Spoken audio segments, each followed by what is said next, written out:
नमस्कार दोस्तों, एलिमेंट्रिक्स क्लासेस में आपका स्वागत है। तो जैसे कि आप स्क्रीन पर देख सकते हैं, आज हम पढ़ने वाले हैं जनरेशंस ऑफ कंप्यूटर के बारे में, यानी कि थर्ड जनरेशन के बारे में।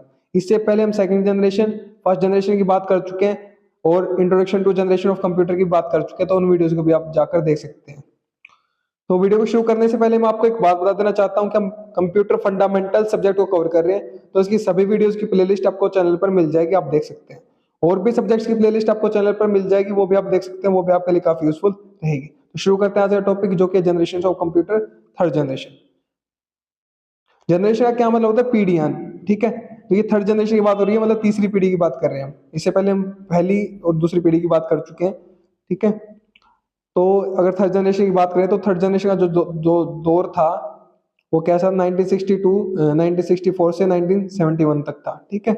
1964 से लेकर 1971 के बीच में थर्ड जनरेशन का दौर था। इस दौरान इसका जो आविष्कार हुआ, जो इसकी रनिंग रही, इस दौरान इसका यूज हुआ, ठीक है, यूजिंग इंटीग्रेटेड सर्किट्स, आईसीज, ठीक है। तो जो थर्ड जनरेशन कंप्यूटर्स थे वो आईसीज का यूज कर रहे थे। इससे पहले जब हमने सेकंड जनरेशन की बात करी तो वहां भी ट्रांजिस्टर का यूज हो रहा था, और जब हमने फर्स्ट जनरेशन की बात करी तो वहां पे वैक्यूम ट्यूब्स का यूज हो रहा था। यहाँ पे इंटीग्रेटेड सर्किट्स का यूज हो रहा है, ठीक है। तो हर जनरेशन में कुछ ना कुछ एडवांसमेंट होता जा रहा है। अब इसकी हार्डवेयर टेक्नोलॉजी की अगर बात करें हम, the third generation computers used the integrated circuit chips. तो जो थर्ड जनरेशन के कंप्यूटर्स थे हमारे, वो क्या करते थे? इंटीग्रेटेड सर्किट्स, आईसी चिप्स का यूज करते थे, ठीक है।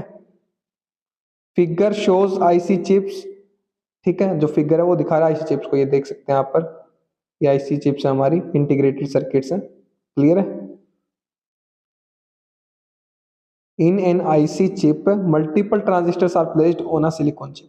तो एक इंटीग्रेटेड सर्किट चिप में क्या होता है कि बहुत सारे मल्टीपल ट्रांजिस्टर्स प्लेस होते हैं एक सिलिकॉन चिप में। अब जो सिलिकॉन है वो क्या है? एक टाइप ऑफ सेमीकंडक्टर है, ठीक है, क्लियर है। The use of IC chip increased the speed and efficiency of computer manifold. तो जो हमारा आईसी का यूज है, उससे क्या हो गया, जो स्पीड हमारी कंप्यूटर की वो इंक्रीज हो गई, बढ़ गई, एफिशिएंसी, उसकी कुशलता बढ़ गई मैनीफोल्ड, और भी जो बहुत सारी इसकी फंक्शनिंग है वो बढ़ गई, ठीक है। मैनीफोल्ड मतलब बहुलक, बहुमुखी, बहुलक चीजें, बहुमुखी चीजें, ठीक है, और भी बहुत सारी चीजें। The keyboard and monitor were use to interact with the third generation.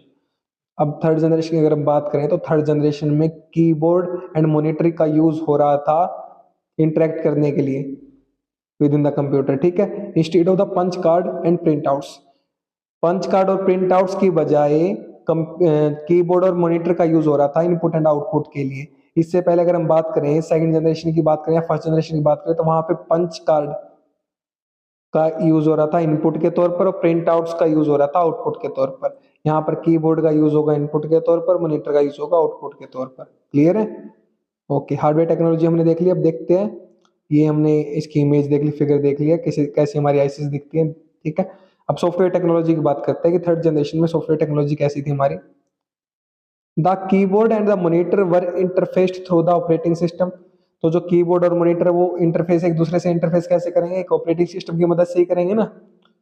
Operating system allowed different applications to run at the same time. तो जो ऑपरेटिंग सिस्टम वो अलाउ करता है बहुत सारी एप्लीकेशंस को एक साथ रन करने के लिए, ठीक है, एट द सेम टाइम, एक ही समय पर। High level languages were used extensively for programming. तो जो हमारे थर्ड जनरेशन के कंप्यूटर्स थे, उसमें जो हमारी लैंग्वेजेस यूज हो रही थी वो हाई लेवल लैंग्वेजेस यूज हो रही थी, क्लियर है, फॉर प्रोग्रामिंग करने के लिए, मुख्य तौर पर, ठीक है। बड़े पैमाने पर, एक्सटेंसिवली मतलब बड़े पैमाने पर हमारी हाई लेवल लैंग्वेज यूज होती है, instead of machine language and assembly language. Machine language और असेंबली लैंग्वेज की बजाय, अब यहाँ पर ये मशीन लैंग्वेज असेंबली लैंग्वेज का बात क्यों हुई है? क्योंकि जो सेकंड जनरेशन है वो असेंबली लैंग्वेज का यूज कर रहे थे, और जो फर्स्ट जनरेशन है वो मशीन लैंग्वेज का यूज कर रहे थे। तो थर्ड जनरेशन में क्या एडवांसमेंट आया कि उन्होंने हाई लेवल लैंग्वेज का यूज करना स्टार्ट कर दिया, ओके। नेक्स्ट अगर हम बात करें कंप्यूटर कैरेक्टरिस्टिक्स के बारे में, कंप्यूटिंग कैरेक्टरिस्टिक्स कि कंप्यूटिंग की क्या विशेषताएं रही थर्ड जनरेशन में। The computing time was in nano second. तो जो थर्ड जनरेशन के हमारे कंप्यूटर्स थे उसमें जो कंप्यूटिंग टाइम था, कैलकुलेशन टाइम था, वो कितना था? नैनो सेकंड्स में था। अगर हम सेकंड जनरेशन की बात करें तो वहां पर क्या था? माइक्रो सेकंड्स में था, माइक्रो में, क्लियर है। और अगर हम बात करें फर्स्ट जनरेशन की तो वहाँ पे क्या था, मिली सेकेंड्स में, और यहाँ पर हमारा क्या है, नैनो सेकेंड में, तो और भी कम हो गया है। ठीक है, तो बहुत जल्दी फास्टली काम कर रहे हैं इससे। फिजिकल अपीयरेंस की बात करें कि थर्ड जनरेशन कंप्यूटर दिखने में कैसे थे, ठीक है, the size of this computers was quite small compare to the second generation computer. अगर हम सेकंड जनरेशन कंप्यूटर के कंपैरिजन की तुलना की बात करें तो थर्ड जनरेशन कंप्यूटर का साइज कम था। ठीक है, क्लियर है। अब एप्लीकेशंस की बात कर लेते हैं कि उसकी क्या एप्लीकेशंस, क्या यूजेस हैं हमारे थर्ड जनरेशन कंप्यूटर्स के। Computers become accessible to mass audience. जो थर्ड जनरेशन के कंप्यूटर्स थे वो मास ऑडियंस मतलब ज्यादातर जो लोग थे उन सबको एक्सेस, उनके लिए एक्सेसिबल हो गए थे, सब लोग उनको खरीद सकते थे, यूज कर सकते थे। ठीक है, कंप्यूटर्स वर प्रोड्यूस्ड कमर्शियली, क्योंकि कंप्यूटर व्यावसायिक तौर पर बनना स्टार्ट हो गए थे, बिक्री के लिए स्टार्ट हो गए ताकि उनको बेचा जा सके और लोग उनका यूज कर सके। And were smaller and cheaper than the predecessors. और जो थर्ड जनरेशन के कंप्यूटर्स थे वो क्या थे, साइज में छोटे थे, स्मॉलर थे, सस्ते थे देन देयर प्रीडिसर। प्रीडिसर्स मतलब जो उनके पूर्वज, मतलब जैसे फर्स्ट जनरेशन सेकंड जनरेशन की बात करें तो उनके मुकाबले ये सस्ते और साइज में छोटे थे। ठीक है, अब अगर इसकी एग्जांपल्स की बात करें हम थर्ड जनरेशन कंप्यूटर्स के, तो एग्जांपल्स क्या रहेंगे हमारे, IBM 370, PDP 11। इनके बारे में डिटेल में पढ़ना चाहिए तो आप पढ़ सकते हो। ठीक है, इच्छा आपकी। तो ये एग्जांपल है हमारे थर्ड जनरेशन कंप्यूटर के। अब बात करें the third generation computer used less power.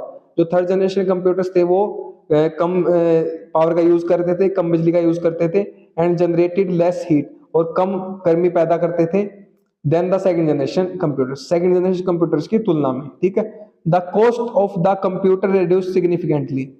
तो जो कॉस्ट है, जो उसकी लागत है कंप्यूटर थर्ड जनरेशन कंप्यूटर की, वो मुख्य तौर पर हमारी कम हो गई थी सेकंड जनरेशन और फर्स्ट जनरेशन की तुलना में।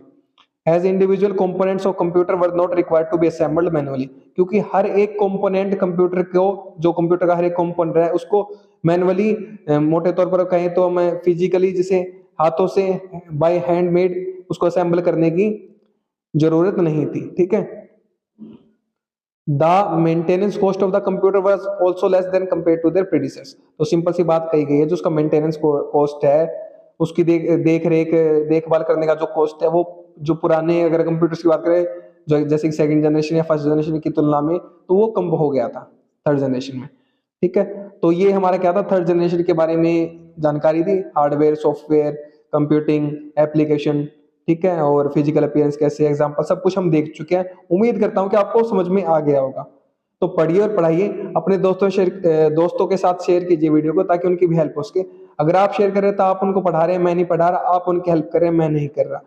अगर आप चैनल पर नए हैं तो चैनल को सब्सक्राइब कर दीजिए, वीडियो को लाइक कर दीजिए, एक अच्छा सा प्यारा सा कमेंट कर दीजिए अगर आपको वीडियो अच्छी लगे तो।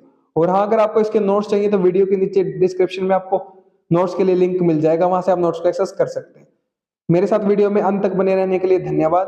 Thank you so much again.